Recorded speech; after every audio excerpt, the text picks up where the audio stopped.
In the contemporary context of multiple simultaneous environmental crises, the overarching aim of this project is to illustrate how ecological self-realization is key in order to support the collective shift from a disassociated to a relational way of thinking and being on planet Earth. Right? We can't see like what happens in one landscape is separate from what happens on another landscape. Like if we're dropping bombs on another continent, you're still dropping them on yourself because you share the Yeah. same planet. To do damage in any land, anywhere in the world, is to do damage to yourself because we all breathe the same air. All the nutrients and resources are cycling all the time. The weather impacts each other. Like it's Last time, I introduced myself and gave somewhat of a biography. We explored the purpose of adventure education, somewhat of a niche career field that I participate in, doing so through a lens of ecosomatics, how the body moves through the landscape, and how living with nature affects human consciousness.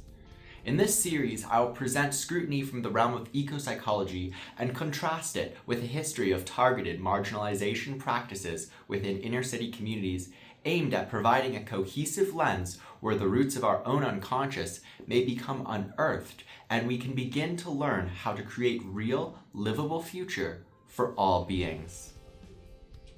The project will provide a literature review surrounding what has influenced my views on environmentalism and ethics, while exploring how human societies have interacted with the natural landscape.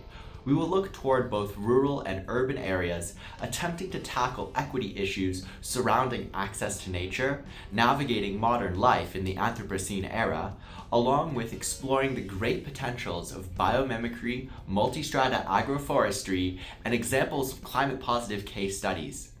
I aim to connect ideas from deep ecology, ecopsychology, permaculture design, and ecosomatics. It all ties back to my profession as an adventure educator and living within a rapidly shifting world on the brink of revelation. In today's chapter, we're going to discuss how human societies have interacted with the natural landscape, broadly in Western civilization during modern times, but this can be expanded to all heavily industrialized civilizations. I will aim to expose patterns within human society and relate these observations to individuals' connection to nature. You are now listening to Ecological Curiosities.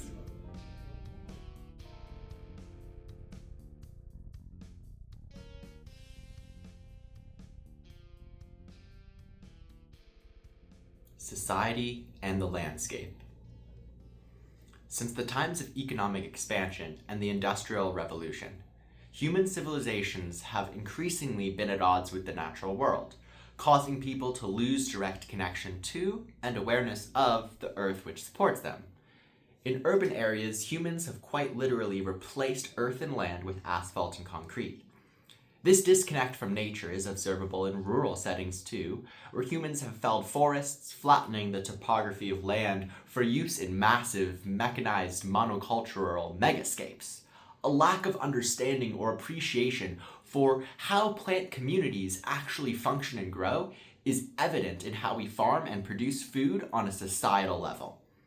Permaculture design, also known as permanent agriculture, is a movement aimed to revolutionize modern agriculture using all-natural methods, which mimic how an ecosystem develops, relying on plant community interrelations to create a system of resilience. Agroecology, almost synonymous with organic farming, is the umbrella term which permaculture design falls under. Concepts of organic agriculture first arose in the early 1900s. In the 1940s, J.I. Rodale began publishing the Organic Farming and Gardening magazine by the Rodale Institute. But it wasn't until 1962 when Rachel Carson published her book Silent Spring, the demand for organic food began to rise. Because this book documented and alerted the public of the extent of environmental damage and human health risks caused by chemical insecticides and industrialized agriculture, which led to the eventual ban of DDT in 2001. In 2016, Frances Moore Lappy, an American author and researcher, revealed how industrialized agriculture is characterized by waste, pollution, and inefficiency.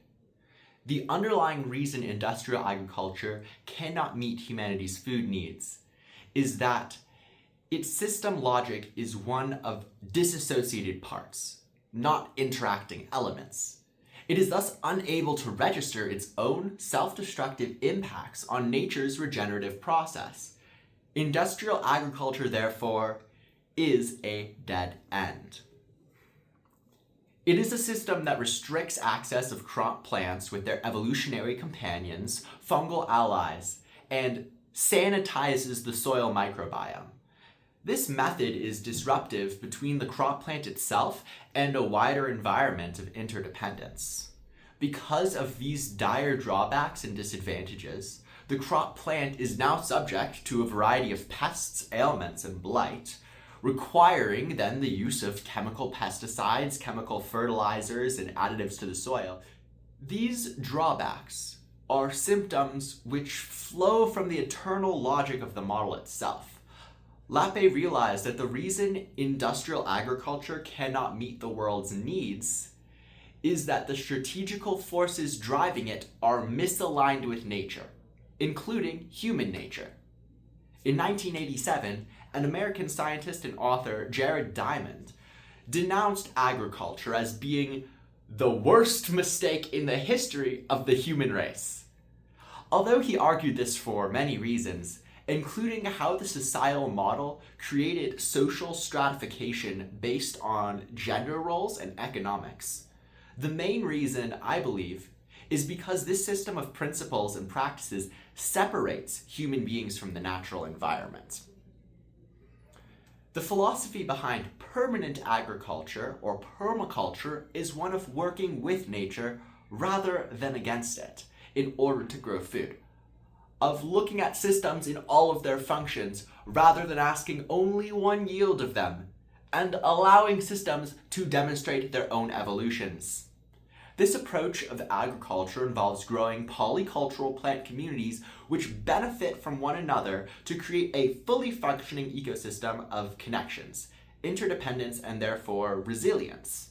David Holmgren is one of the many prominent individuals who has contributed to the continuation of Bill Mollison's legacy in sustainability and education, the founder of permaculture.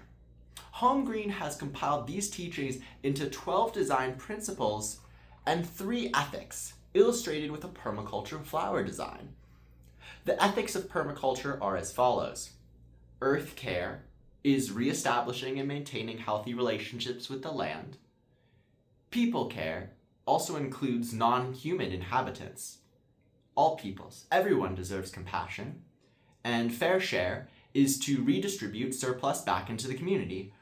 Regardless of how one uses permaculture, earth care, people care, fair share should be the end result of any application. This model of farming is based on the assumption that within any dimension of life, the organization of relationships within the whole system determines the outcomes. Widespread adoption of this new model would reflect a collective shift from a disassociated way of thinking to a relational way of thinking. Therefore, how we grow our food not only affects our relationship with the environment and impacts on the land, but also who gets to eat and how we view one another. How do we interact with people living together in community? How can we create a sustainable culture rooted in our humanity, love for one another, and the planet where we cohabit? Can we enter into more harmonious relationships with Mother Earth and create an existence where all can thrive? Permaculture design holds a system of values aimed at providing the structure and tools necessary for addressing these questions, with action. In permaculture, we work under the assumption of declining energy use. Since the times of economic expansion and the Industrial Revolution, consumption of Earth's non-renewable resources has skyrocketed. Our society continues to pollute, plunder, and desecrate our home planet, all the while we remain incapable of fairly distributing that which we do take. A large part of the agriculture industry still uses monoculture farming techniques, While initially profitable, the systems of modern mechanized farming is not natural and directly pushes against nature instead of working with it. Polycultures of companion plantings or a more subsistence type of farming replenishes soil health and was the primary technique used by indigenous peoples for centuries around the world. Industrialized farming in the 21st century often leaves very little left that resembles earth and ground. Tilling, chemicals, and the use of these methods destroy soil health. With this, we fail our next generation. Here, I just want to take a quick break to react to this video together. So, Indian scholar and environmental activist and food sovereignty advocate Vandana Shiva speaks on the prevalent issue of hunger worldwide. Let's check it out. I think the first thing to recognize about hunger is that today it's a rural phenomena. It's mainly in third world countries, and it's mainly among communities that are actually agricultural communities. So why are people who are growing food going hungry themselves? They're going hungry because everything they have grown has to be sold in order to pay for the costly seeds and the costly chemicals. So a high cost chemical intensive agriculture is a recipe for hunger. Secondly, the models of agriculture that chemical farming has promoted are monocultures. Monocultures are nutritionally impoverished. The same acre of land, using biodiversity, using organic and ecological methods, could produce 5 to 10 times more nutrition than a monoculture can. So maximizing the production of commodities for international trade is directly proportionate to the decrease in nutrition availability to local communities, which is why hunger grows. If the world has to be fed, it has to be fed by growing food locally, to be used locally as the biggest proportion of the food basket. Some elements will be traded internationally, but what is traded internationally should not be staple foods. What is traded internationally should be that extra flavor of spices from India and coffee from Guatemala. That's all right. But to turn the world into a dependency on staples has nothing to do with feeding the world. It has a lot to do with controlling the food supply. The United States evolved a phrase during the Vietnam War, and the phrase was food as a weapon. The use of food as the ultimate weapon of control. And the tragedy is the growth of agribusiness in the US has gone hand in hand with the US foreign policy to deliberately create hunger locally in order to make the world dependent on food supplies through which you can then control countries and their decision-making ability. So hunger has become an instrument of war. And food responding to that artificially created hunger is an instrument of war. Peace means you grow food locally, you grow food with peace, you grow food non-violently, and the countries that are today the worst victims of hunger could be the highest producer of food. Africa has the largest land per human being, per capita.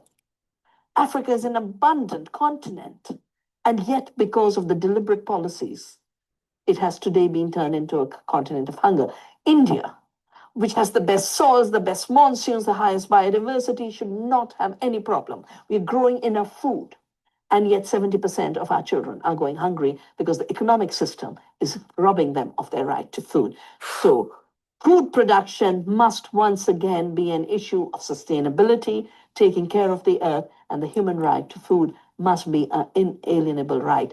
These rights cannot be ensured through a marketplace where food has become a commodity and a subject of speculation. We saw what speculation did in 2008. Food prices doubled, and the companies that control the food system doubled their profits while riots took place in 40 countries.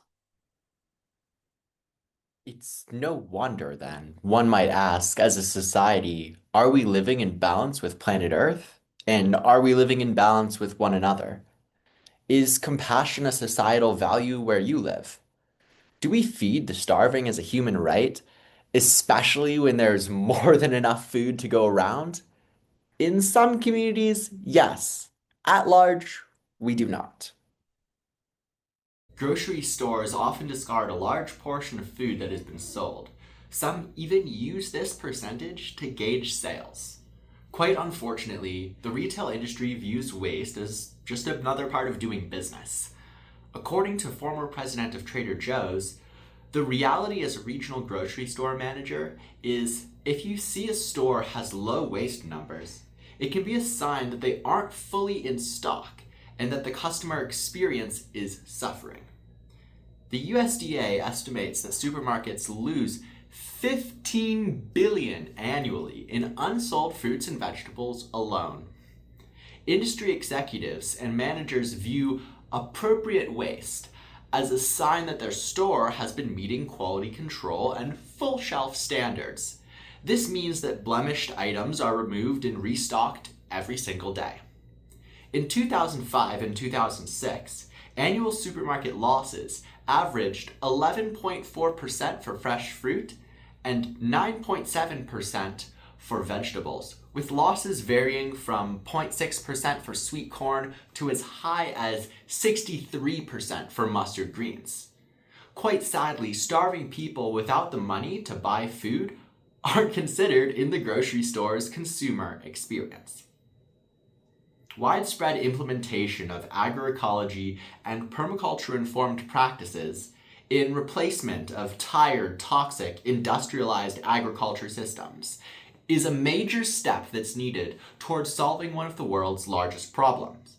I would argue that those who desire such change and are willing to act should focus in one of two areas. A, the restoration of soil health in places where the landscape has been depleted due to industrialized farming practices or urbanization. Or B, integration of urban garden projects or edible landscapes into one's local community, which could ultimately lead to similar food justice programs like Our Roots and Abundance Farm addressing inequality. By practicing agroecology, we're healing our relationship with the natural world, our Mother Earth, and thus strengthening the connection with one another. Nuestras raíces? I don't know if I'm saying that right. Nuestras raíces, translated into Our Roots in English, is an organization in Holyoke, Massachusetts that uses food, agriculture, and environment as a basis for community development projects within urban, low-income, largely Puerto Rican neighborhoods where they work. Much of Holyoke's Puerto Rican residents immigrated from rural mountain areas and worked as U.S. farm laborers. Living in a crumbling city, they were unable to fully express their culture or use of their skills for a community, or self-determination. Another great example of permaculture use is taking place in the town where I grew up, Northampton, Massachusetts. The town is home to a small but quite impactful community resource called Abundance Farm. Located next to the Jewish synagogue and school, there anyone can go to harvest fresh organic produce free of charge. This food justice farm moves beyond imaginary lines, serving a larger community based on principle, regardless of race, class, or religious political affiliations. By enrolling in their program of shared abundance gardens, the farm provides seedlings, soil, compost, education, and everything that's needed in order to grow your own garden. The only condition being that you share what is produced. Sounds simple enough, right? By redistributing the surplus back into your local community, this is a perfect example of permaculture ethics in action, accelerating our natural ability to thrive while supporting one another in that process. Ultimately, many communities don't have access to programs like these. Even in my community, the current size and scope of these organizations is not large enough to affect environmental health or food security at a systemic level. It's no wonder people protest, saying that as a society we are not living in balance with planet Earth, nor are we living in balance with one another. Moreover, lengthy supply chains involve the corporate culling of cosmetically blemished foods, leading to massive outright waste.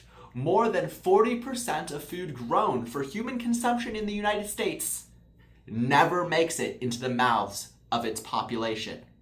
So why is it that the poor must starve while so much is wasted every day?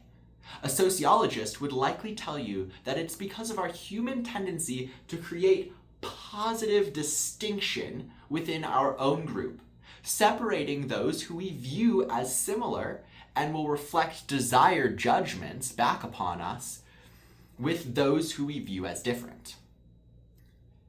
Is it because the people who we see starving on the street are not us? I believe this to be connected to a societal split from nature, since culturally we do not honor the interconnectedness of living systems within nature. In regards to our food cultivation and other practices, we do not truly understand our own place within that larger system and the depth of our communal interrelations with one another.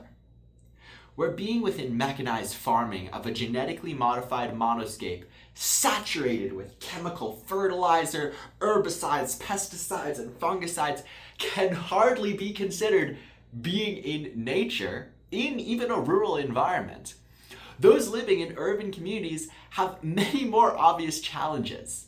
Amongst many people, there is a growing fear due to the increased rapid modernization. Our youth are becoming increasingly disconnected from their natural landscape. Studies highlighted by the Natural History Museum have found that living in cities is associated with increased levels of mental illness, particularly anxiety disorders and depression. It has also been found from the Survey of Public Attitudes and Behavior towards the Environment in London that living in areas which are continually exposed to high levels of noise, such as busy streets, traffic sirens, and the like, can be associated with a wide range of adverse effects on human health, quality of life, and well-being. Studies like this are continuing to find links between regular contact with nature and an individual's overall health and well-being. The World Health Organization attributed chronic or non-communicable diseases such as depression, cancer, cardiovascular disease, diabetes, and dementia as the leading cause of death globally. They were responsible for 38 million, or 68% of the world's 56 million deaths in 2012, and 43 million, or 75% of non-pandemic related deaths in 2021 globally. Many of these diseases are linked to lifestyle. This includes not only physical activity and diet, but social health and nervous system regulation. Inactivity, poor diet, and chronic stress are increasing problems in urban areas. Many people are concerned with how our modern, more sedentary indoor lifestyle is having major consequences for children's health. In Biodiversity Conservation and the Extinction of Experience, J.R. Miller linked this lack of nature with obesity, decreased physical strength, vitamin D deficiency-induced diseases such as rickets, short-sightedness, and asthma. Adequate shade tree coverage helps to promote physical activity and mitigate the adverse effects of extreme heat on ecological health, which is increasing due to climate change. Sweet. I Right. just hit the record button. I'm still getting set up with this, with the ring light to get us started. Thanks for joining us, Andrew. So today, thinking about society and the landscape, I've invited a very special guest to talk with us on the show. So Andrew Mangold here is an old friend of mine. We initially met through mutual friends in ecstatic dance, contact improv, and the somatic embodiment scene in Western Massachusetts. So welcome, Andrew. Thank you so much for joining me today. Good fun. Thanks for having me. You've been Yeah, working hard on it's this. great that you're here. Um, Now, in addition, I just want to introduce you a little further. In addition to being a DJ and a leatherworking artist, you've conducted an edible landscape architecture operation under the name World Repair Nursery. Seems like a bit of a nonprofit that you embed yourself in. Um, your feedback and your bio describes how you specialize in native Northeast fruit and nut trees for edible restoration, food forest, and permaculture. But okay, sweet. I'm happy to do it. I'm a deeply caring person. I was very fortunate to have like a very healthy upbringing. Like I had a very solid Mm. upbringing. Was able to look around and say, what the fuck is going on? And yeah, everything's evolving all the time. World Repair Nursery is one of the steps on the path. I wouldn't say that it's something that I'm like has become my full reality right now. It was an Mhm. experiment, like practice. How many plants can I propagate? I've had the opportunity to actually pursue my calling to make a difference. And that's been expressing itself in a lot of different forms. It's been expressing itself through like social community gatherings with the monthly dance that I host. It's been Yeah. expressing itself through like sustained landscape projects, that are happening that never leave. We have the fruit trail that's always there that you can visit, any day, anytime. It, involves railing up against the systems that I believe are wreaking havoc on our planet. There's so many different forms that it can take, and I think uh, Yeah. I'm just investing myself in the ones that feel exciting, that feel generative to me. Sweet. How are you doing today, Andrew? I'm Good all to see right. you. I'm all right. It's chilly up here. There Yeah. was literally snow flurries last night. At No like shot. In April? seriously, April 22nd, there were snow flurries outside. I'm a kind of a night owl this time of the year, so I stepped outside 2 or 3 in the morning, and I'm like, it's snowing. I was like, it's snowing. Dude, what the heck? I'm wearing a fur hoodie, fake fur hoodie in here with you, but yeah. So It's I'm supposed like, to melt in March. It's supposed to, I know, like, that's usually when I start going barefoot outside all the time. I know. I mean, I have short sleeves underneath this. Yeah. But it doesn't contribute to like psychological well-being, I'll tell you. I mean, after like like 6, 7 months of just being cold and chilly, at some point I expect some relief, and I'm not Yeah, getting it. as one does. Yeah. We But the want buds are spring breaking. to sprung. The buds are popping, some of the Yeah. flowers are blooming, but they're like, What'd you wake me up for? I thought it was warm out. But I mean, that's something that we'll talk about. Like Mm, shifting climate patterns is a real thing in my observation. That's another thing that we'll talk about is like a lot of what I'm going to share is it's my lived observations. I'm not going to try to claim to be like, certified ecologist who went through some like master's program. sure. What I've got to bring to the table is focused, 2 decades of focused deeply caring observation, like devoted observation Yeah. of the temperate landscape, um, which is kind of probably interesting to compare with someone who's very studious. There's probably a middle ground that's perfect. Yeah. Well, that's excellent. I mean, that's really what we're here for. And I personally believe that knowledge, like inherently knowledge is experiential. Yeah, Like you can have a intellectual concept or an idea, right? But you don't know that it is true until it happens, until you experience it. Just like testing a hypothesis, for example. It's like you don't know that your hypothesis is correct till you experience it. You sure, experience that through knowing, and it's kind of similar to like the some of the indigenous views with traditional ecological knowledge being knowledge of experience, of relationship to place, versus as like some set of abstract facts, as knowledge is seen in more of the Western sense. Focusing on a little bit more on just World Repair Nursery and what you've done with that, can you just go a little further to define edible restoration? It's a very interesting term to me, and some of our audience might not know what that means. yeah. Well, I mean, the language is always evolving, right? What we call this is always changing. You mentioned permaculture before, like that word gets thrown around, and I think something like edible restoration was the term that was the most accurate for me at the time when I first started this nursery, like 7 or 8 years ago. Um, Mhm. but I don't necessarily think that I'm too attached to that particular term. I'm just trying to find a way to articulate what I am doing. I think restoration is a big word to use. Like I think that ecological restoration as a field and as an art, like I don't think it's as developed as it could be. I don't think that we're pouring a lot of time and money into like ecological restoration studies, even though that should be, in my opinion, one of the highest callings and highest priorities on our planet right now. Most certainly. And I think it is a gray word. I would love to hear like professional ecological restorationists chime in and say, "Hey, these are my favorite resources. This is my favorite talk, or this is my favorite book." But I think it's pretty bold to claim like I restore landscapes, right? Because the earth, just like our bodies, it has the innate ability to heal itself. Yeah. Um, I can't claim that I'm actually like with my hands fixing the landscape. What I can do is that I can establish plants. I can do my darndest to help to establish plants and species that are otherwise missing from the landscape that used to be here or ought to be here and right now are not here.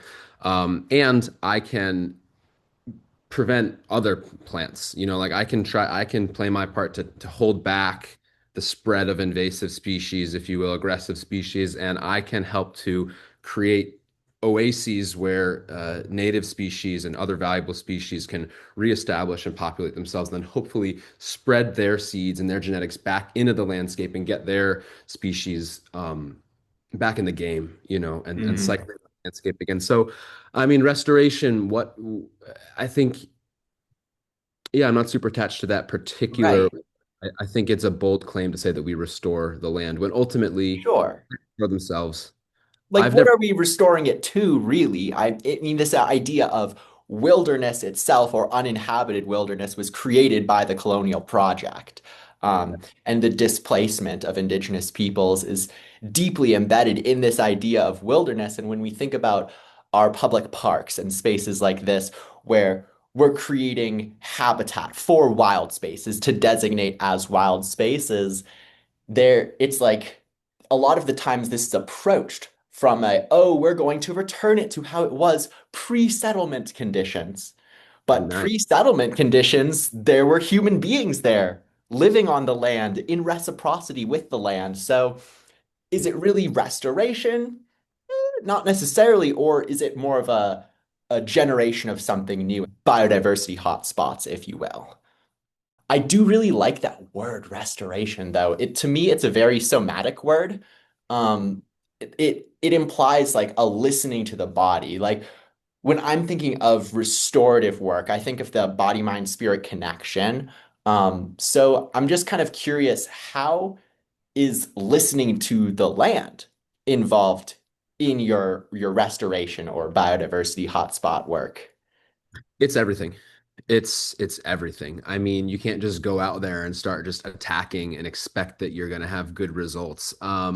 I think that in order to really like make a meaningful impact, I mean, all of our impacts are meaningful, but if we want to make an impact that's going to tip it in a more favorable direction, you have to at least have a basic understanding of um, the cycles of plants, the cycles of seasons, the cycles of landscape. My best work comes from having observed so many other gardens. My absolute favorite Mhm. thing to do that I can't not do, like given the opportunity, I can't not do it, is to go and check out other forest gardens, other food forests that other gardeners have started. I love checking up on other people's projects and seeing how has it changed since the last time that I visited, what's working, what's not working. I'll spend hours walking around my first garden that I planted in Newtown Mhm. like 16 years ago and just observing like, wow, look how much this tree grew. Look how that totally didn't work, that thing that I was doing. And look how that went so much better. And it's just a matter of checking every day and asking, like, why does this tree look different? Why did this work? Why didn't that work? Why does this Mhm. particular specimen look different in this spot than in that spot? I'm just endlessly curious. And it's from the accumulation of all those observations and the accumulation of all those just the tracking landscapes evolving over time and tracking individual plants over time, from the smallest detail to the Mhm. biggest detail. um, that's how then I can make a pretty reasonable assessment of, okay, so if we do this here, I can expect this to happen. If we don't do this here, here's how I think it's probably gonna fall. And I'm just kind of being out there, and it's sort of like being able to approach a site and be able to oscillate time and sort of look forward into the future, look back into the future, say, I know that this looks this size right now, but trust me, I've seen what this looks like in 20 years and it's massive. So you can't just see everything for face value. You have to kind of be able to track what was happening, what will happen, if these plants are present, if these conditions are starting to reveal themselves, how do I expect, based on everything that I know, this is probably going to play out? And then be able to kind of precisely insert ourselves accordingly for our goals, right? Because Yeah. someone who's not listening could just jump in there and be like, yeah, we're going to get it done today, right? And just shovel, shovel, dig, dig. And they've planted like a dozen chestnut trees way too close together in a damp spot where they're going to rot. Oh, Like you got to kind of, that would be you a know, shame.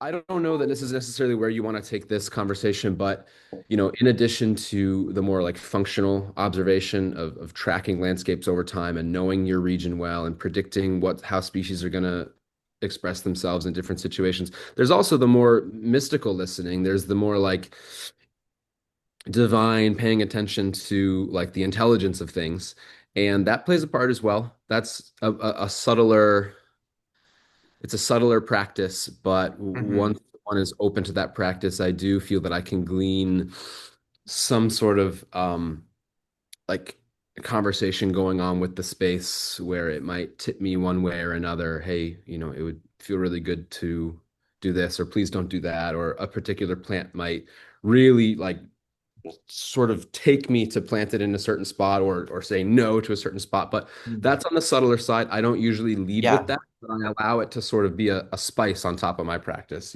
Oh, totally. I mean, as anyone, any well-rounded person really could.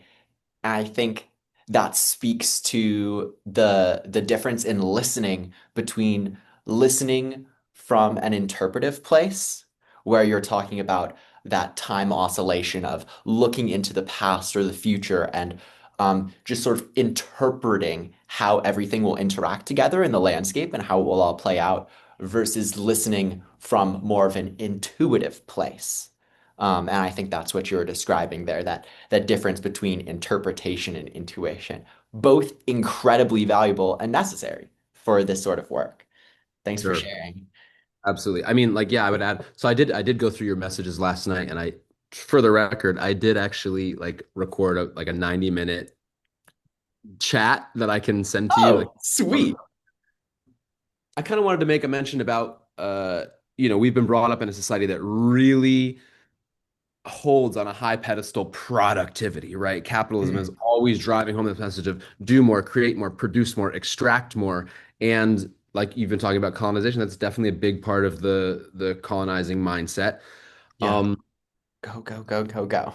and I was reflecting that, when I get on a site for a client or when I'm doing something with a team, I know how to be very efficient. Like I can thank my father for that. Like he knows how to just like get on the job site, get his tools in hands, turn on his music and get the job done. And I love that Yeah. I have the ability like when it's expected of me. But when I'm at home and I have some free time and I want to go do work, I end up wandering around. I end up looking at stuff. And it would be really easy from a capitalistic or an economic perspective to say, wow, he's not using his time very efficiently. He's not really maximizing the value or the profit with his time. What's he doing? But the fact is that if we take a more like yin approach, that all the time Mhm. that I spend wandering around, that's my studies. That's what's informing my next project to get a better bang for the buck, if you will, to get a better impact per calorie, if you will, because of the time that I spend wandering around and observing and checking on this plant. Why does the leaf look different today than it did yesterday? Like, hey, what's going on? Like, how is that little injury that Hmm. I noticed healing up? And why is that happening? Um, that's all the stacked like root. That's the core of awareness and observation and experience that when I do get on the job site allows me to get so much more done with less effort because like it becomes so much clearer what's going to exceed in this spot, what's going to thrive in that spot, what we definitely want to avoid. Like, hey, y'all are doing this, but did you notice what's growing right here? Because if we don't check this right now, it's going to be a huge problem in the long run, right? So there's just like little things that help me to kind of surgically know exactly where to strike because the land the land grows, the land Yeah. moves. part of it. Like we are not the ones in control. People think they're in control with their glyphosate and their sprays and all their people try to wrangle nature at great cost to all of us. And you just can't approach it in that way. You have to be working with it. And if you want to work with it, you have to at least have the beginnings of an understanding of how it moves. And that time spent observing is what's going to allow one to kind of step in, find the niche, find the position, and kind of like a beaver, like know where to insert ourselves for the best impact without causing way more work in the future. That's the thing is like I used to do installs in my early days that would be such a headache because we would do too much too fast. It would get overgrown. It would be a mess.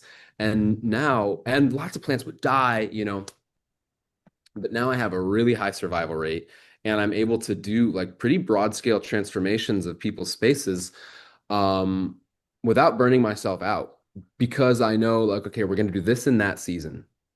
We're going to do this in this season. This is how we're going to condition the site. We're going to plant these things in the first phase and we're not going to touch the rest of it. We're going to let it go through its cycle. Then we're going to, you know, and I wish that we could just be out there pointing. I wish that I didn't have to use these like vague, not like these non-examples with you. Because Sure, if sure. you and I just went out with the camera or with a mic and just walked around any site as if we were going to plant it, even if we weren't going to touch it, we could just do an imaginary consultation, or we could look at a pre-existing garden and walk around for 3 hours and, you know, I wouldn't stop until my throat is dry. So, That so would be like, fantastic. yeah, the screen, the Zoom, it's easier to make these examples clear when we're just out there and I can say, this is why I planted the service berry here. This is why I didn't, Sure. or just other things. Like, I mean, using that as an example, I've just observed that there's certain areas in our region where certain plants just do great and others don't. For some reason, down a couple hours south in Connecticut, the service berries are just totally taken by cedar rust disease. It doesn't matter, like any service berry I've ever seen below a certain drive is just the cedar rust is everywhere. The berries never get to ripen. Up here in Oh, Western Mass, they're delicious. They're always juicy. So as just like a basic thing, I'm not planting any service berry in Connecticut right now. It's just not worth it. yeah, So that's like the most obvious example of okay, how observing is going to prevent wasted time. totally. Because we're not forcing ourselves upon the landscape, we're supporting it for what it needs to naturally thrive. And I think that's part of the reason that you use primarily native plants. You're really focused on creating a fully functioning native ecosystem. Like, yes, it is a food forest. There are instrumental and medicinal qualities that we can get from these plants, but then there's also like the fact that it is a living system. It's not just like, oh, this plant goes here, this plant goes here, where we're paying attention to where the plants actually want to live and where they're designed to live. That's the goal for sure. And I will incorporate non-native species. It depends on what the project is and why we're doing it. There's plenty of value in the native plants. There's some good eating. There's definitely a lot of good medicine in the native plants. If your goal is to generate food, I mean, bringing in Chinese chestnuts, bringing in like Asian pears, I don't have a problem with that. Asian pear, it's a Sure. non-native plant, but it's very, very easy to grow, very disease resistant, makes a lot of plant, really good for public spaces. Mm. And so I don't have a problem bringing in non-natives, but definitely I bulk it up. Like the bulk, the heft is native plants for sure. Yeah. Yeah, that is something that I noticed, and I didn't want to use the language like exclusively native plants because I know that that's not what you're doing. No, Um, it's not. I mean, at this point, go on.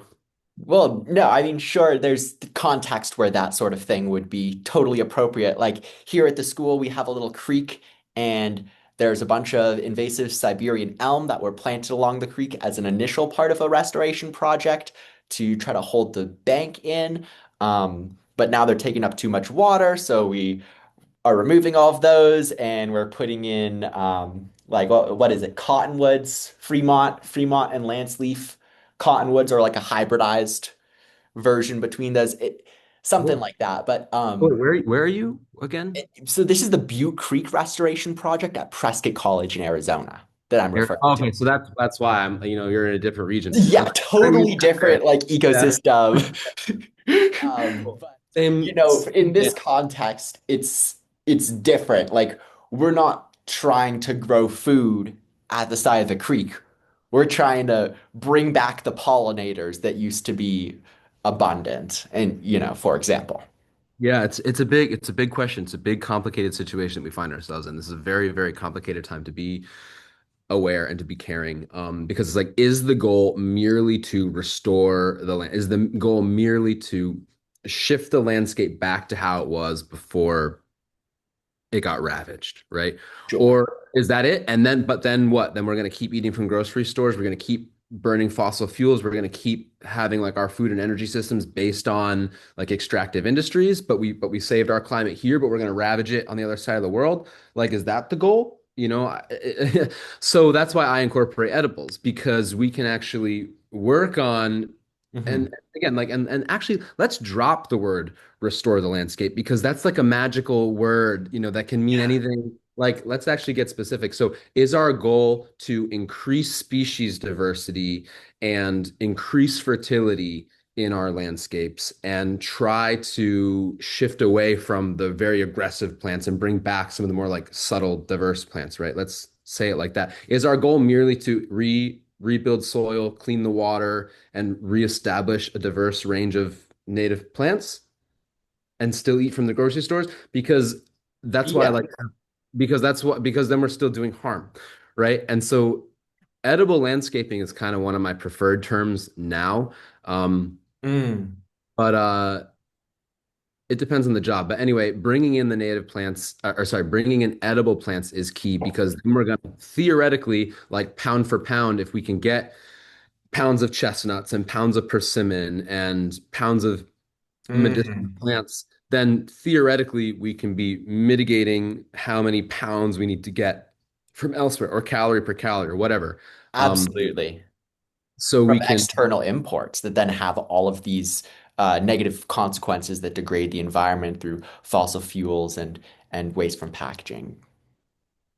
totally because we can't I mean, you can just think of your landscape as your landscape. You can think about it in a small bubble, but I think that the most healthy and difficult approach is to think of it as a global landscape. We have to think of it as a whole Mm. globe. We have to think of it as like I call it the global garden, right? We can't see like what happens on one landscape is separate from what happens on another landscape. Like if we're dropping bombs on another continent, you're still dropping them on yourself because you share the Yeah. same.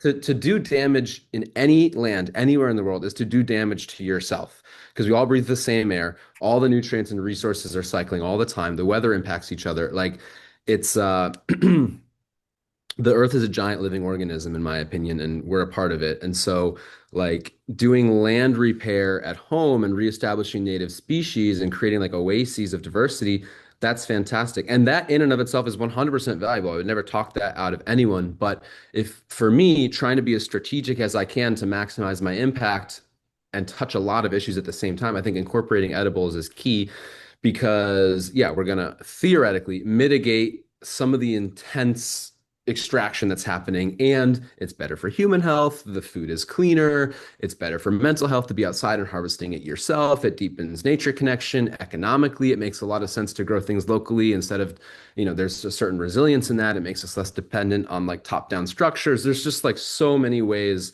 that incorporating the native edibles touches on a myriad of issues at once. Um, and so that is why I will incorporate non-native edible plants. Totally. Thanks for justifying that. Yeah. Sweet.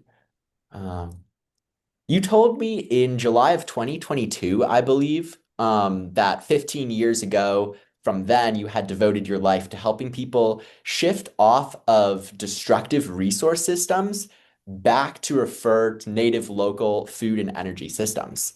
So that would be around 19 years ago today. So, like 2 decades, what you were saying. Um, and after those first 8 years of going strong, you told me that you initially felt burnt out because you weren't doing anything for yourself. And then when you plugged back into the embodiment and dance scene in Western Mass for the next 7 years to rekindle that inner balance, that's what you were looking for. And that's when we met. So my question is, how have you then maintained that balance that you were searching for between both community service and self-care? That's such a sweet question. Thanks for knowing me. Thanks for tracking my Oh, of life course. journey. That's pretty cool. No Um, problem, dude. it's still a work in progress, that's for sure. It's absolutely still a work in progress. I was kind of teasing last night when I read that question, like I don't think I have struck that balance. I don't think I have. I've gotten better. I think as a person, I've become a little more relaxed, a little more accepting, a little more forgiving. That language you were talking about, transitioning from destructive resource systems to regenerative, that was definitely like the warrior's charge earlier on of like, yeah, big picture, big language. And I still feel that in my heart, that's never going anywhere. But I think, there's a maturity process where you have to kind of get realistic with limitations and where we're at, and also the nuances of our situations. I wish that things were more black and white, and they're not. Well, I don't necessarily know that I wish that. I might take that wish back. But um, in terms of simplifying things, it might be easier conceptually if it was. But yeah, I don't think that I would say that my full 100% of my life is devoted to making that shift. It's definitely my North Star, but I am taking care of myself better now. I am investing more into myself, and I'm kind of split between I host my monthly gatherings, I host my monthly ecstatic dances, which I'm so proud of, and truly it's a temporary space where it feels like we've stepped into this magical other world where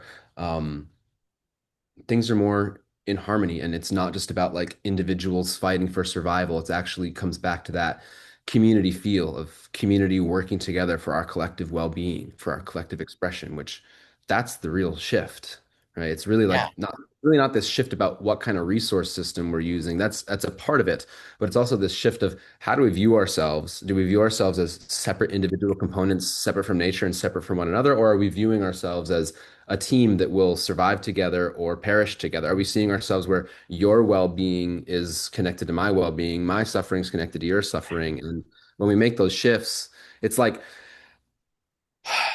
I could talk a lot about how I want to see a world where we don't each like struggle with our separate bank accounts, but we actually share like a collective measurement of ecological wealth. And that's the collective bank account that we're all Mm. contributing to. And that's the collective bank account that's passed on generationally instead of like, this person's fighting for my private wealth that I'll pass on to my private kids. It's a mess. And so Ridiculous. yeah, it's not just a matter of the resource systems. The resource systems are sort of an expression of our paradigm, our psyche. Mm. So the dance space that I host really works on that. Like, let's see ourselves as a collective kind of vibe. And Yeah. the landscaping work is that too. And it extends beyond the human. It extends into the more than human world. But Mm. yeah, for me personally, I'm still working on that balance. I mean, the hardest thing for me is finances, to be honest. I juggle so many different projects, and it's tricky to get one of those projects and cultivate it up to something that really supports my life financially. Because I keep going, oh, I'm landscaping, oh, I'm leathercrafting, oh, I'm hosting dance, blah, blah, blah, blah, blah, blah, and I'm not giving any one of those my full juice to become like a bountiful financial tree. I'm kind of just like keeping the flames alive for each one. And so that's I need to figure that out personally. And I'm working hard on it. But I do spend more time for myself. I do, I have a fitness thing going on now. I love going to the gym. It's like a playground, especially in the winter. Oh And that's yeah. that can be delightful. Yeah, right back into it. So you were talking about going to the gym recently, and I'm happy to hear you talk more about that or anything else. Just what has been keeping you nourished recently? Um, it's this right here. It's a ginger reishi tea. I'm doing this Ooh. every day. So good. Oh, No, yes. I just wanted to say, landing. I thought that we did an hour there. When the other one ran out, I thought that was I was like, I felt bad. I saw shit. We already did a whole hour, but it was only like 30 minutes, so that makes me Yeah. feel better. No, nourishing lately. It's I mean, I'm not kidding when I say this. Sometimes it is the simple things. It's this ginger reishi tea that I'm Mm. taking morning and night. Just chop fresh ginger, and I have a reishi powder extract, and Mm. I just simmer it for a little bit, and it feels like it's giving me this magic spice. Honestly, that going to the Yeah. gym, um, I could do a lot more. I'll be honest, I don't really feel like a very nourished creature. I feel very tense and exhausted most of the time. I feel pretty like emotionally wrecked most of the time just by keeping a pulse on what's going on in the world. I feel pretty overextended, juggling a lot of different projects at the same time and shifting my hats multiple times per day. Um, but I do think that I'm doing better than I was when we met. Mm. Yeah. Well, that's great to hear. Yeah. Yeah. But there's a lot of room to improve, that's for sure. But I don't know. I don't know what it looks like to be able to sustain like high level projects and sustain high level health at the same time with 24 hours per day with, like really like who's a model of that? Like who is a model of that that I can learn from? Because I know how Yeah. to commit myself, but I don't really know how to turn myself off. And yeah, I do it better with others. Mm. I like a nice group sauna, I like a nice like cuddle at the end of a dance, but there's something in me that just always wants to keep driving. And I don't know if that's maybe the conditioning of having grown up in the United States in the school system that tells you, if you have time off, you have to do more. If Sure. you want to be valued, you have to produce, right? Sort If of you like want, a we are what we accomplish mindset yeah, you're in worthless Western unless civilization. yes, exactly. Yeah. You're not valuable unless you're producing. You don't deserve it just because you were. So Hmm. I'm honestly still working on it. I can't, I'm not the one to ask for advice on that. I'm the one to look to say, careful because you'll burn out. Well, I guess then maybe in terms of really hyper focusing on one thing or just like having that drive, that like sense to keep going and to push forward. What have you been leaning into recently? I've been seeing a lot of super cool leather working that you've been posting on your Yeah. social media. So I know that that's one thing you've definitely been leaning into, but like what areas of your life have you been sort of pushing forward in a sense? Yeah, you're catching me in a transition phase. You're catching me end of winter, early spring. It's still chilly out. We had snow at 3 in the morning last night, April Yeah. 22nd. So you're catching me at an interesting spot where I'm just kind of deaccelerating on my winter craft practice, which yes, it is leather crafting. That's a whole other conversation. I really like that craft. It's something that I can give like it's one place where I can do everything perfect. In other aspects of my life, Mm. let's surrender that. But in leather crafting, I can do everything perfect. It's me, it's my shop.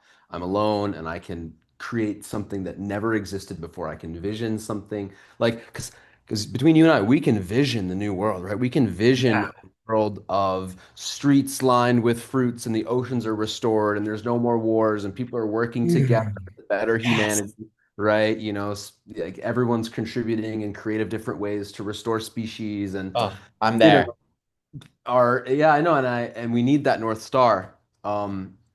And the leather craft, my studio arts is one place where I actually can give myself full permission to vision something and bring it fully into life. Whereas, Mm. with the global thing, there's a bit more friction. There's a bit A more friction. bit.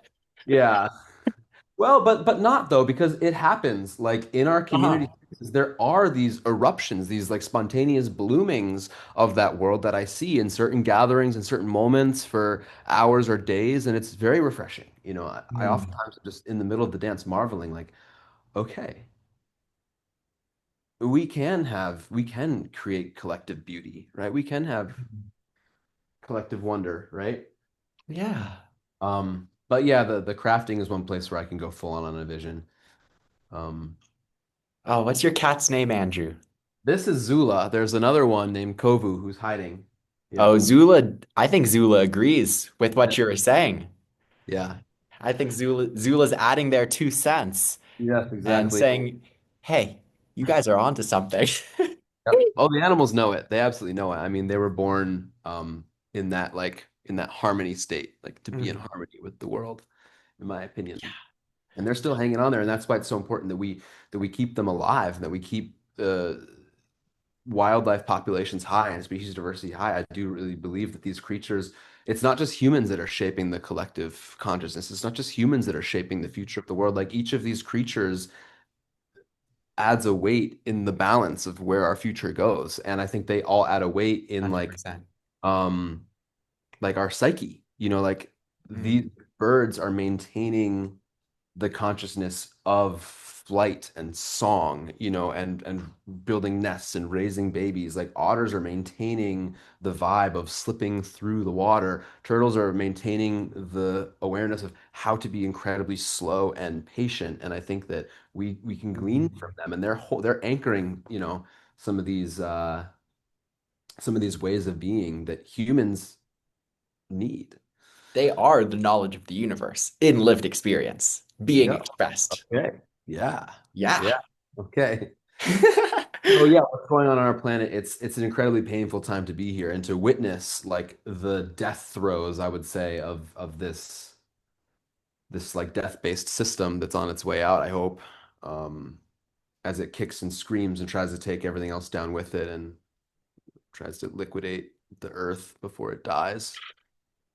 It's really painful, and yeah, it's really hard. It's really hard to be aware. Like some people just become numb to it, but the dance practice keeps my heart open. My gardening practice keeps myself sensitive, and I am also, and there are also lots of ways that I am shut down, but I think I'm more open than your average American walking around, and it's really, really, really painful. And sometimes I just have to be in my shop with my music or just go to the gym in order to not go crazy, or pour all of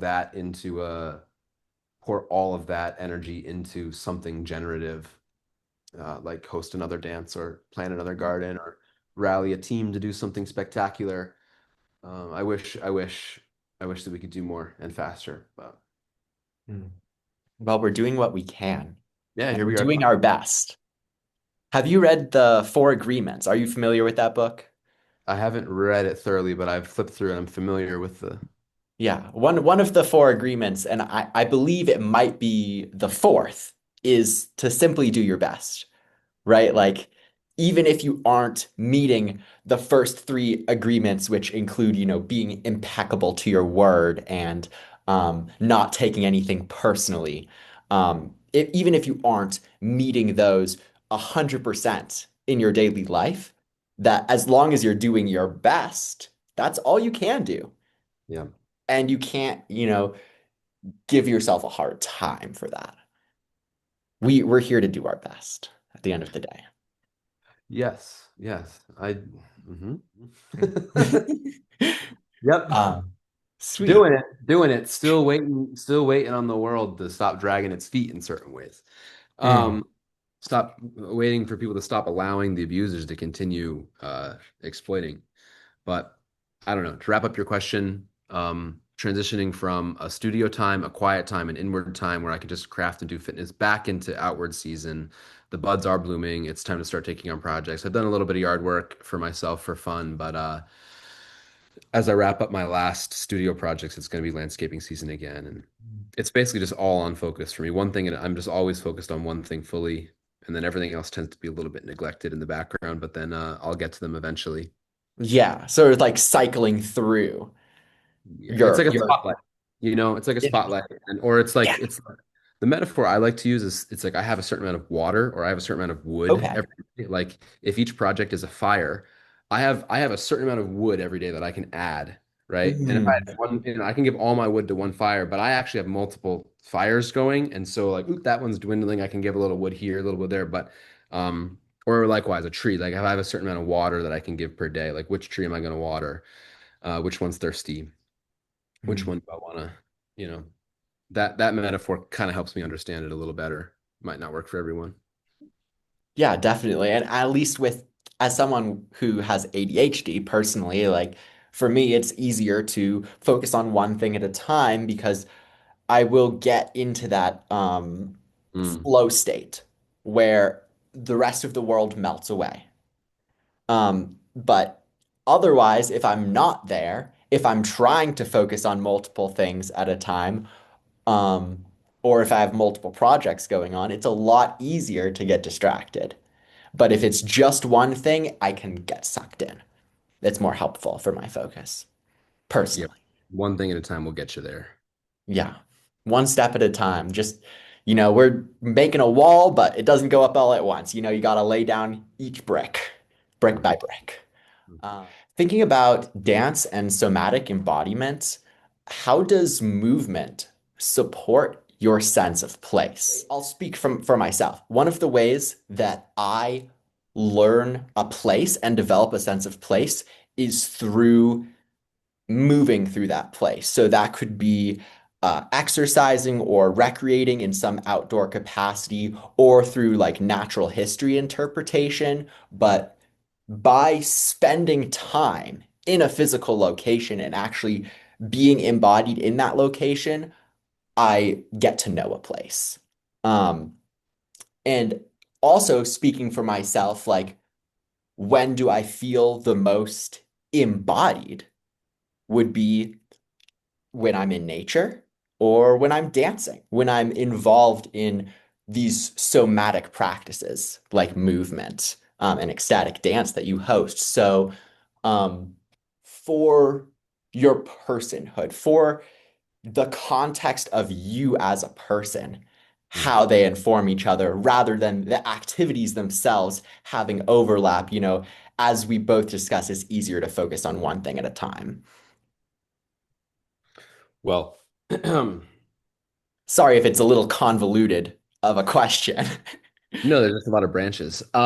So first of all, I think that it's the best thing in the world when they do overlap, and I think that there's a lot of space to imagine and vision a more overlap. Like I could talk to you for a long time about my vision for restoration festivals, which is like gathering on damaged land and having earth repair, orchard installation, edible landscaping happening simultaneously with like nighttime dancing and DJing as a way to sort of get people in. It's a whole celebration. Yeah, it's a whole Yeah. conversation. Yeah, that's Big vision. fantastic. And that is an interesting thing that we can muse on for a long time. But in regards to my personal experience, I think while I'm listening to you talk, the response I would give is that my practice with dance and movement has become so ingrained. It's become such a part of who I am, and it's become so cellular that like there's no way that it doesn't express itself when I'm working in the landscape or when I'm navigating through the landscape. I think it's probably something that I'm not um paying a lot of specific attention to, but like other people might notice it. People will oftentimes on a job site or on like a planting day, they'll be like, "Are you a dancer?" Just because I'm Yeah. maybe being a little more ergonomic with how I'm holding the tools. I'm being a little bit more flexible. I'm being a little more fluid with how I'm navigating around the space or around other individuals. Being able to kind of get like weird positions and just being comfortable in the dirt, being comfortable wielding tools and being comfortable hauling stuff without injuring myself. Like I think that Huh.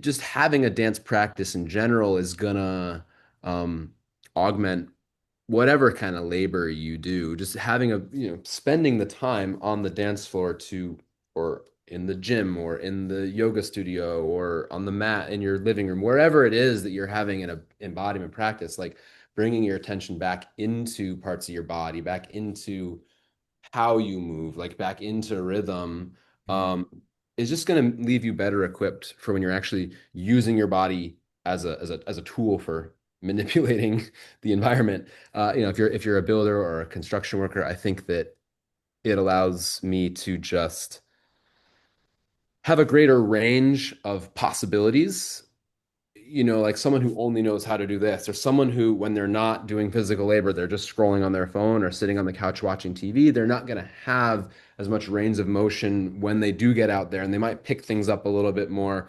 um, with a little less awareness and cause more injury. So I think that just on a functional level, absolutely having a dance practice is going to better equip you in the landscape Hmm. and navigating around other people. Sense of place, I mean, it's how it always has been, right? This is the first time in history that we're so insanely sedentary. This is the first time in history where we spend so much time indoors. I think that it's Hmm. probably a pretty functional, normal part of how our brains and bodies are supposed to relate with the environment. I think that you can walk through a trail. My experience is, I don't usually like speak on this often because it's so subtle that it almost goes without recognition. But I've been paying attention lately that when I move through a space, indoors, outdoors, it doesn't matter. I automatically start remembering whatever I was thinking about the last time I was in that space. Do you have that? Oh, Like, yeah, sometimes. Yeah, like, oh, the last time I walked through here and saw this particular scene, this is what I was pondering or yeah, experiencing. but it comes back. Like Totally. I'm pondering it Totally. again. Where did that come from? Yeah. Um, Totally. my biggest project in Newtown is called the Newtown Fruit Trail, which is really sweet because instead of like a garden where you have to do a self-guided wander, a lot of like a square space or a round space oftentimes is going to have, self-guided trails where you're going to go left or I'll go right. You'll have options of choice. If you're at a botanic garden, you can say, "Ooh, where am I going to go?" But Yeah, the there's fruit trail, meandering. yes. Well, the fruit trail project is kind of interesting, is an interesting situation because there's no meandering. It's one trail. It's a loop. So it's an 8 foot wide paved 2 mile loop in Connecticut that before I came along, it was just grass on both sides. I mean, before I came Whoa. along, it was native forest before it was colonized, right? But in my time scale, yeah, they paved this 8 foot long loop that's only for bikes, strollers, rollerblades, skateboards, walkers, just nothing with an engine, basically. It's just for Sure. the public to walk. Lots of people with kids and strollers. There's grass on both sides. But long story short, 10 years ago, this is the 10-year anniversary in June, since we installed it, I got permission to plant either side with fruits, nuts, berries, wildflowers, herbs. And now about a third of a mile of that is giant food forest. It may be one of the biggest successful public food forests in the country, but like it's not on Wikipedia. It doesn't have any articles about it. There's a couple stray newspaper articles from when we What the? and so guests can only go two directions. You can go up or down. You can go east or west. And Hmm. on either side, you can look and see the plants. So there's one main trail. And so I imagine that uh, that's gonna give visitors a very predictable experience, like a very predictable journey. They're always gonna start at the big dawn redwood tree. They're always gonna end at the butternut, and they're always gonna see these plants along the way. And maybe over time there can be like a layering of experience. Maybe over time they can remember um, plants they learned or best of all like, hey, that this is interesting, that was flowering 2 weeks ago and now I'm seeing little green unripe berries, right? Like it's kind of like running through the pages of Ah, the book every time. So I would like to imagine that there's something to be said about walking the same path and being able to trace how the plants evolve over the seasons without getting lost because it's so predictable, like, oh wow, yeah. first, it's a stick, and then there are buds, and then the buds turn to flowers, and the flowers turn to little green nothings, and then they ripen up as the leaves are maturing, and then the berry starts to turn color, right? And then it becomes ripe, and then the leaves start to turn color, and then it goes back. Like that might be interesting that they have this predictable thing, but I think sense of place is very intrinsic to how a human is supposed to relate with the environment, and it's weird that that's not the case anymore. Hmm. Totally.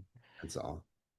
Well, in my profession of adventure education, Mhm. I talked on this before. I use ecosomatics, which is how the body moves through the landscape, in tandem with ecopsychology to direct nature exploration in a way where I'm trying to discover my own truest self. So, in going outside, it's really to go within, to oversimplify. Guiding a small group through semi-technical backcountry terrain for multiple days or weeks takes a great deal of relational awareness as a leader. Um, I see you, Andrew, as a nature steward, a community leader, among other things in your life. I'm curious, what leadership quality do you see as most valuable? That's such a great question. That's one I'm really invested in, especially with the dance community and with leading volunteer teams for tree plantings. I think for some reason this is the one that's coming out first. Is I think it's really important to say yes to people on the team. Well, maybe that's a little less true in like safely guiding a team through like potentially treacherous Sure. nature. But in terms of like Speak to your collaborative, context. huh? Speak to your own context. Yeah, in my context, when it's like just kind of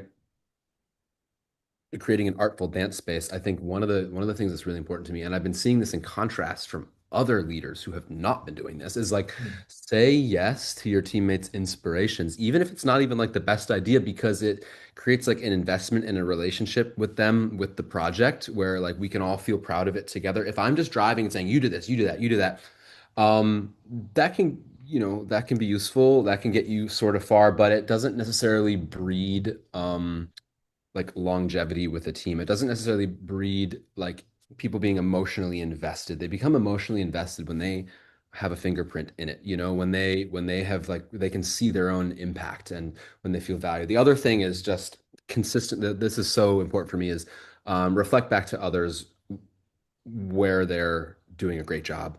Just thank you for their effort. Thank them for like take the time to see them, take the time to check in with them, take the time to reflect back like wow, that was so helpful that you just went ahead and did that thing that we needed to do without me having to direct you. Like you're so on it. Thank you for being so on it. Just whatever it is, making sure that people know that they are valued, I think is just so key for a team, especially in a world where, again, like my experience is the flip side is that so much of the world is just expecting people to do what they're told and put their heads down and just, they get paid minimum wage and it's just people come and people go and there's no heart in it. If for Mm. real longevity, in my opinion, like things need heart. And this is like railing up against the driving paradigm in our world right now, which is like longevity comes through power, longevity comes through strength, longevity comes through domination, right? Like Right. security comes from domination. Whereas like for me, security and longevity comes from thriving, resilient relationships and emotional investment and Mm. trust, right? So if we're cultivating trust, connection, like that's the bouncy web that we can depend on that's gonna be able to bring us back up no matter what we're facing. Whereas like power and domination is Yeah. exhausting to maintain like to fight against the will of nature to bend and move and currents. Like you don't want to fight against the way that nature wants to play and explore, right? You want to work with that. Mm. Um, and I think that it can be a lot more relaxing and a lot less stressful to just trust my team, trust like that this product is going to continue to evolve and change forms. Don't be attached that it always has to be my way. Like the way Yeah. that's evolving is we're trying things out. If it works, that's great. If it doesn't, we'll do it different next time. It's not a big deal. So yeah, those are some of the pieces that are really important to me. Absolutely. I'm hearing that you have maybe a very similar view and conceptualization of what makes good leadership as I do, that leadership is less about control and more about connection. It's about the relationships that we build and having a relational intelligence with your participants and your co-leaders. And allowing them opportunities to lead and to have agency, personal agency, right? Like saying yes. It's totally crucial, more so than that domination mindset of trying to control the flow of things that Western society tells us is what leadership is, you know, Yeah. about telling people what to do, Right. versus, seeing where people's unique um what's the word, like their specialties are, and Absolutely. putting them in places to uh draw from each other and For sure. support each other. Absolutely. That's a big thing too. I didn't mention that for sure. Yeah, looking for like individual superpowers, as I would call. Say, what's your Mm. superpower? Okay, you may like, okay, this person's really tech oriented. That's fantastic because that's Oh yeah, not my skill set. Okay, so like, hey, you want to take this on or yeah. Yeah, I agree with definitely not my skill set either. other well, yeah. So that's another principle to add to the list. Um, Mm. because what's going to happen if the person who has been driving the whole ship uh, needs to take leave or needs to be sick or something like that? Like, has the team been adequately prepared to lead on their own? Like, is a good leader someone? if a project can't survive without one individual, what's going on, right? Like, is a good leader someone who does everything, or is a good leader someone who is cultivating other leaders? Mm. Like, we want to cultivate other people to be able to do what we do. And then I would like to step out and take on my next threshold of challenge, my next big project after having cultivated my team for this iteration to be able to, you know, not just have the skills to do it, but to have the will to do it, the emotional investment. And sometimes projects come and go too. It doesn't have to have a legacy, but legacy, that's one word. That legacy is one thing that's tremendously important to me. Um, Mm. Not just my own, but like just the legacy of things, right? Just like Yeah. the legacy of legacies around the web of legacies around me and my own, of course. But I think there's something about that in leadership as well. Like I like to track the legacy, for example, of the dance community. I'm aware that I didn't. So my dance is called Earthshake.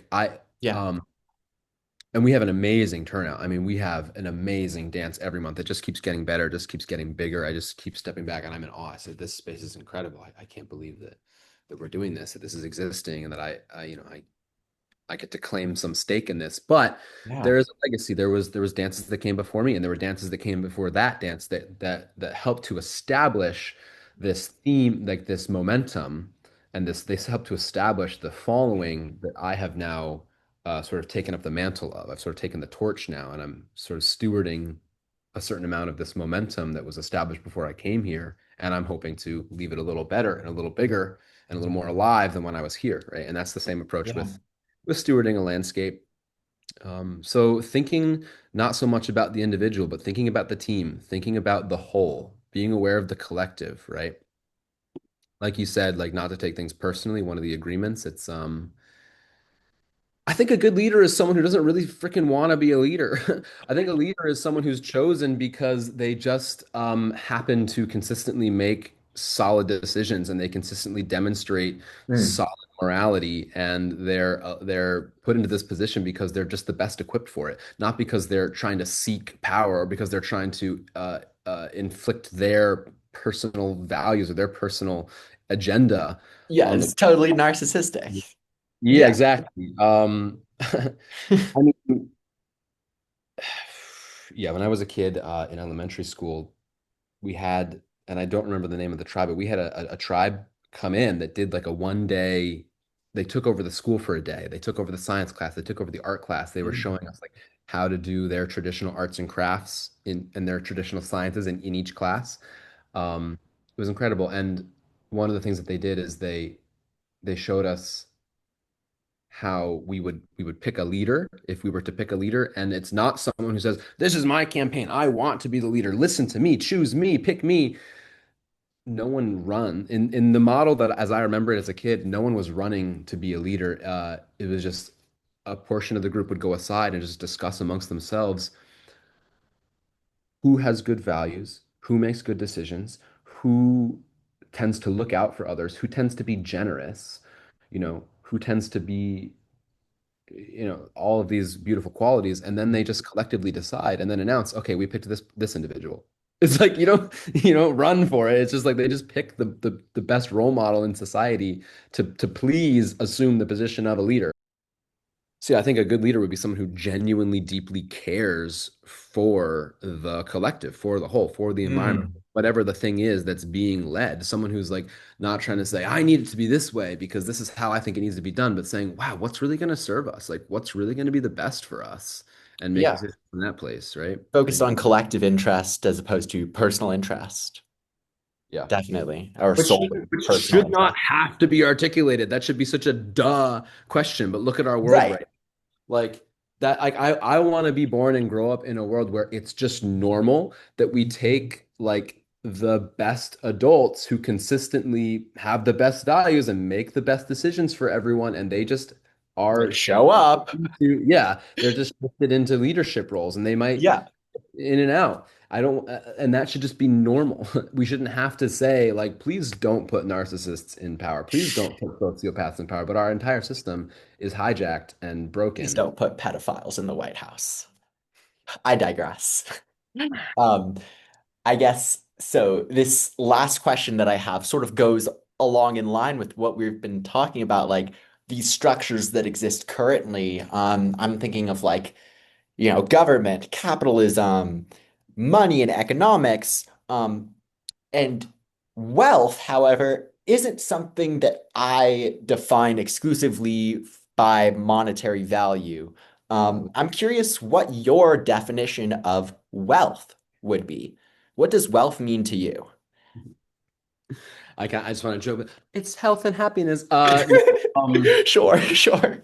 Well, it is those things, but well, I mean, for me personally, yeah, it's definitely relationships. It's healthy relationships. It's having people that I love who love me back that I can fall back on that I can know that I feel safe with in this world because wealth, like financial wealth, is supposed to be this thing that you can leverage to meet your needs, right? Okay, you're hungry, you buy food. Like you're sick, you pay for care, right? But if you have Sure. people, if you have people that are looking out for one another, then you can meet those needs together without money being the top factor, right?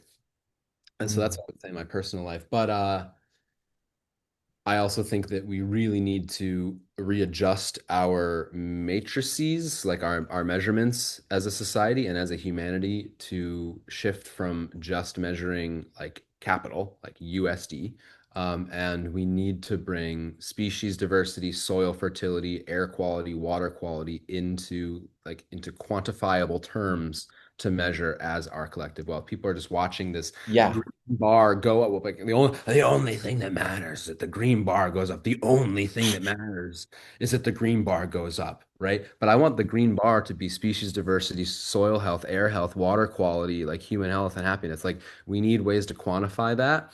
And I can imagine like alternative currencies that are based on ecological impact. The more ecological impact you do, the more your money goes up. The more harm you do, the more your money goes down. In that reality, these billionaires would be the poorest people in the world because they are personally responsible for the greatest ecological degradation, right?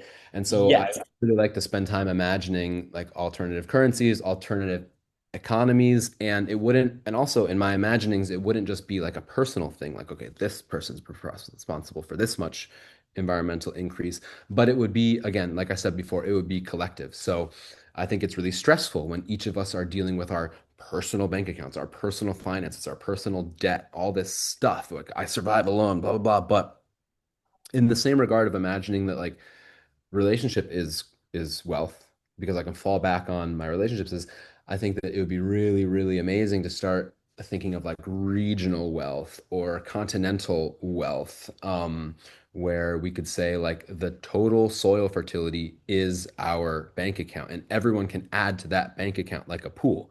Yeah.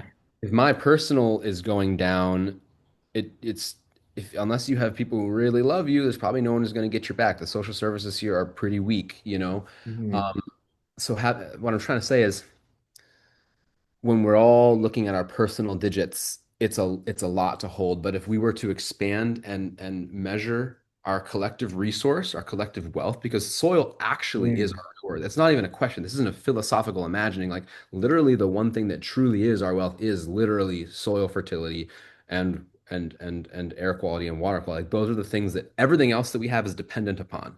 Like we don't 100%. have anything else without that. So that's like the true foundation. Like these people who want to play CEO, they want to play soldier, they want to play these like, ooh, these big powerful games, so important. Like that's a fucking luxury. You only get to do that because we live on a planet that will support you to play out your silly little endeavors, you know? And they somehow believe that their economics is more valuable than the ecology that gives them the luxury to imagine their economy. You know what I'm trying to say?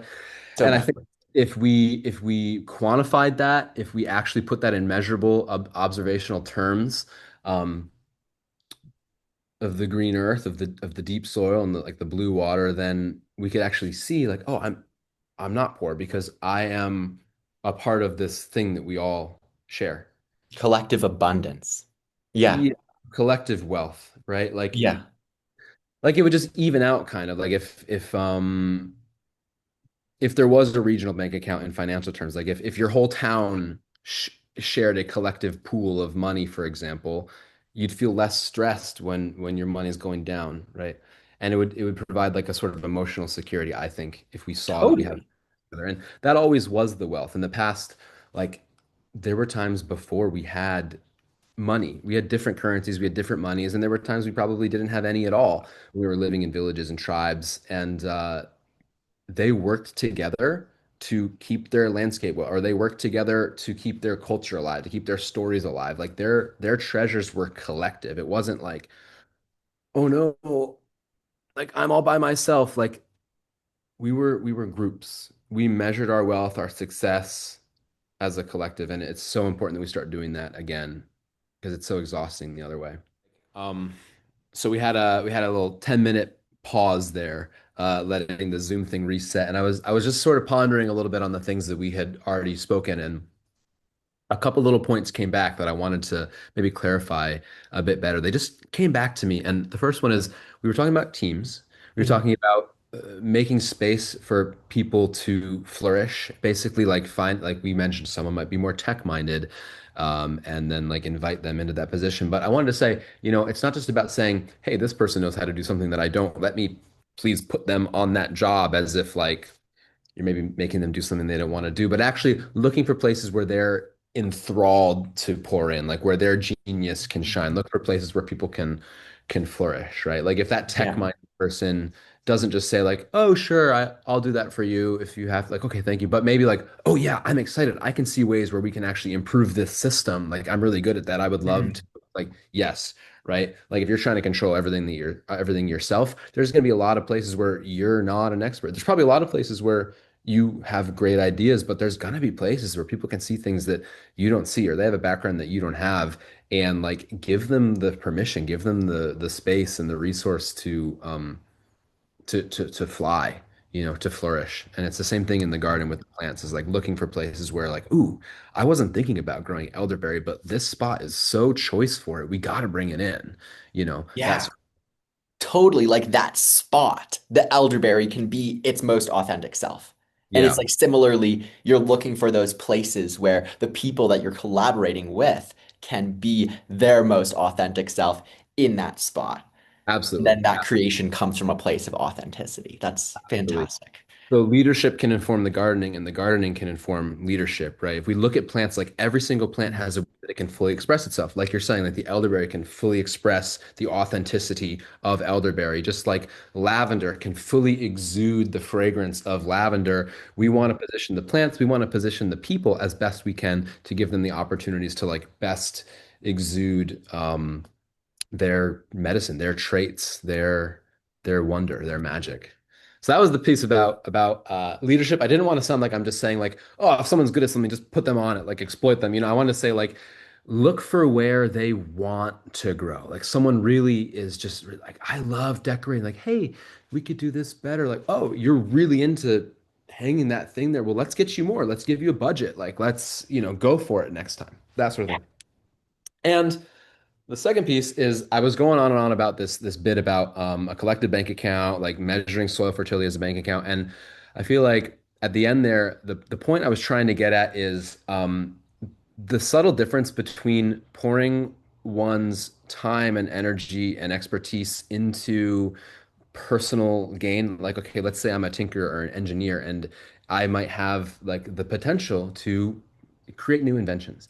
But Mm. when the overarching goal for society is maximize your personal individual bank account, it's going to be so much easier to say, where do I want to bend my artistry? Where do I want to bend my expertise? And you end up saying, I could come up with this product that's going to generate more profit for this company that's going to make me profit. Like, oh, I can bend my expertise towards extracting a little bit more from the world around me. Or let me bend I could design this technology that's going to, measure the electricity different. We're going to be able to extract a little bit more wealth from our neighbors or whatever. Like, Mm. instead of saying, oh, my goal isn't my personal bank account, it's our collective wealth, it's the soil fertility. So actually today, now that I have some free time to tinker, I want to tinker on something that's going to help us use less water, like be more efficient with water. Like people would be inspired to contribute towards the collective account, right?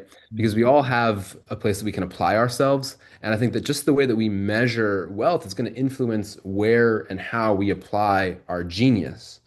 And if we're all just trying to apply it in the way where we can extract the most for ourselves, um, everything's kind of like a competitive little battle. We're all bumping up against each other and kind of trying to trick each other, all this stuff. Whereas if we measured our wealth collectively, and if that measure of wealth wasn't necessarily dollars, but it was, ecological digits or some weird thing, or just, like Yeah. we said, the green bar going up for the planet, how incredible would it be to start seeing tinkerers, inventors, artists, thinkers applying themselves towards how to uplift our collective landscape, how to uplift our collective well-being. And I'm just so curious what sort of inventions we would see, how business decisions would be altered, how people would, just how society would shift so fundamentally. Oh yeah. I feel like there would be a lot more biomimicry and sort of like creating new inventions of like, oh, well, nature already knows how to do this. Let's just look towards the natural world for these solutions. Yeah, maybe we just slow down and don't have to do so much at all. Just let things sort of heal on their own. Give the earth some bed Mhm. rest. Um, That too, that too. Yeah. And otherwise, yeah, we could talk forever. And I think these are some of the most important conversations we can be having. They're very fringe, they're not very mainstream. And so I think it's great that you're putting a spotlight on like what it means to shift to a more ecological mindset, to a more place-based mindset, to yeah, because Definitely. because edible landscaping, it's a fun art on the practice, but it goes deep, Oh People yeah. it goes deep. Yeah. Yeah. It's soul medicine for the world. Like that's regenerative, globally connected, skill sharing communities. Like that's what the future is. And we're right here creating it. So thank you so much for joining me today to have this very relevant and important conversation. That is one of the reasons that I'm trying to get the platform out there because it is more niche or fringe in a sense, and just get as many people as possible tuned back into their own curiosity and wonder Yeah, it's about life. absolutely. It's that North Star. There's plenty of podcasts talking about doom and gloom. There's plenty of movies painting this picture of a dystopian future, but maintaining that vision of things can be better and really like not just a vision of it, but getting into we need to start getting into the nitty gritty of like, how does moving through a place feel, right? Because that's something that someone who Yeah. spends all day swiping through Instagram might have a long, like, that's not even something they can consciously articulate yet at this point. So, yeah, I Hmm. think a lot of us are kind of hunkered down, just doing, at least speaking for myself, I've been hunkered down thinking about this stuff, practicing this alternative way of life for so long. And yeah, it's good to start to breach a little bit and be like, hey. Hmm. Yeah. Yeah, just revealing yourself a little bit to the world. Like, it's not necessarily our responsibility to impose a particular way of life onto people, but really just leading by example and doing our best. Thank you so much again for listening to Chapter 2 of Ecological Curiosities.